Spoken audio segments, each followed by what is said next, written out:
Artist Way week 4. I finished week 4. This one was hard. It was really hard. I'm not gonna lie. Um, it just really brought up some weak spots for me, I guess, and like made me face up to them. And I always feel like I have with anything where I'm building awareness about myself and reflecting and figuring things out, I have like these huge upheavals. Because I don't know, I get really good at like operating and like moving through life and not fully addressing things, and then when they come up it's like pretty intense. So this one was a lot. I'm gonna start off with saying the reading deprivation. That I've done it before once. It doesn't get easier for me. I'm always reading. I have my head in a book all the time. If I'm like on the treadmill, I'll be reading. If I'm like waiting anywhere, like I've been bad at my phone recently, but usually instead of my phone, anywhere where people would be on their phone, I'm reading. Um, and so this is hard because I like to think like, oh, reading is better than being on your phone, which like it probably is. But it's kind of doing the same thing a lot of the time. Like it's my battery's dying. It is like a distraction and it is a numbing in a way. Even if it's like literature and informative or whatever, like, artistically fulfilling, or if it's actually information based,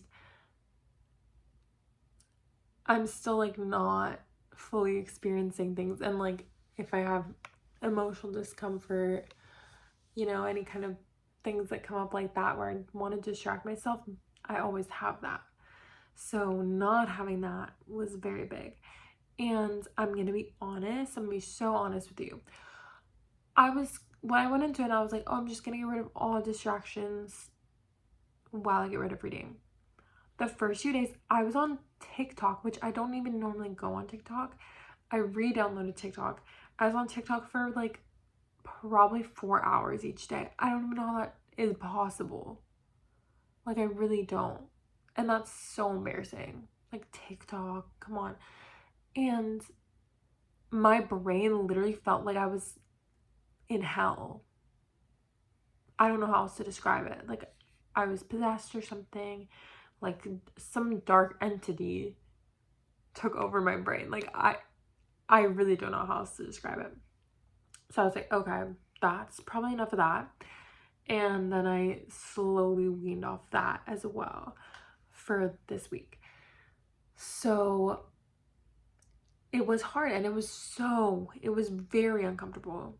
And I still need to work on this because I probably would turn on like music, or like find myself in places where there was distractions around enough that I didn't have to really feel it. So it's something I want to continuously work on. Maybe I'll go to like a silence retreat or something. But God, very hard for me. And I noticed a lot of just a lot of things coming up that I need to confront in myself. I've been talking for a long time already, so let's keep going. The honest changes thing was interesting to me in the morning pages, especially getting clarity. I'll be so honest. Actually, I'm not going to say that, but I don't have a very strong sense of self. It's been that way for a long time. Like, I kind of know how I operate, but I don't feel like I have like a identity I can point to, and like I don't know. It doesn't feel like a strong entity in and of itself, which maybe no one feels like that, but I think writing the morning pages every morning kind of helps me to like get on my own feet first before I like very quickly go to other people and start deferring to other people and getting opinions and reading things off other people.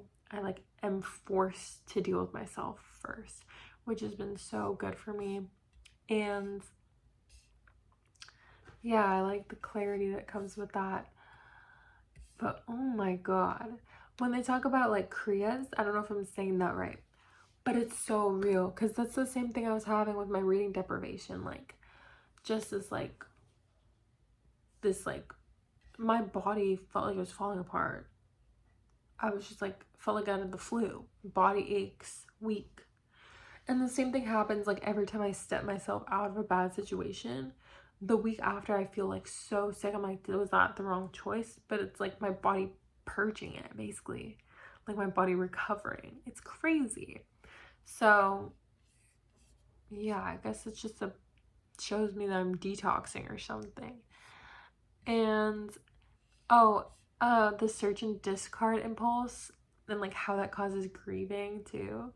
That's really interesting to me. I actually kind of used my artist state related to that because I notice I have a lot of things I hang on to that I don't necessarily like and I make excuses for. And I was like, I'm gonna do like a fashion show for myself in my house, dress up in all my different clothes and like literally parade around in them, get as confident as I can, and see what still doesn't feel right or what does feel right. And I got rid of so much because there's so many things that I'll always put on and be like, it doesn't really feel right, but there's no real reason to get rid of it. Or like it's valuable or something in some way, or it's sentimental. And then the things I'm left with, I feel so confident in. It's amazing.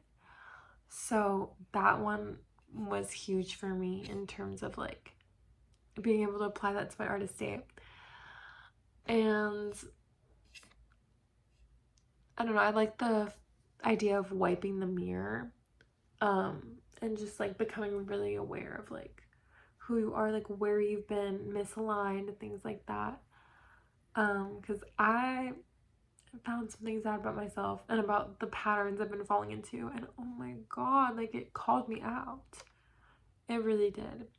And with the it says we often blur our own uniqueness with sugar, alcohol, drugs, overwork, underplay, bad relations, toxic sex, underexercise, over TV, undersleep, and many varied forms of junk food for the soul. Like, there's so many things that contribute to this, not just some really obvious ones. Like, overwork is one of them. And yeah, undersleep, that's a big one for me. And I always think like, I'll get high and mighty about it. Like, I'm working so hard, I don't even sleep. But that's not good. It's like dulling my light. That's such a silly way to say it, but it's true. I love the dream exercises, like getting you reconnected with your inner child and stuff. Oh, and like I did notice a lot of synchronicities this week, which like feels so magical, and I feel like my kind of affirmations and manifesting are like so powerful. Like I trust my own ability to manifest more and more as this goes on. So, gotta keep going on. Bye.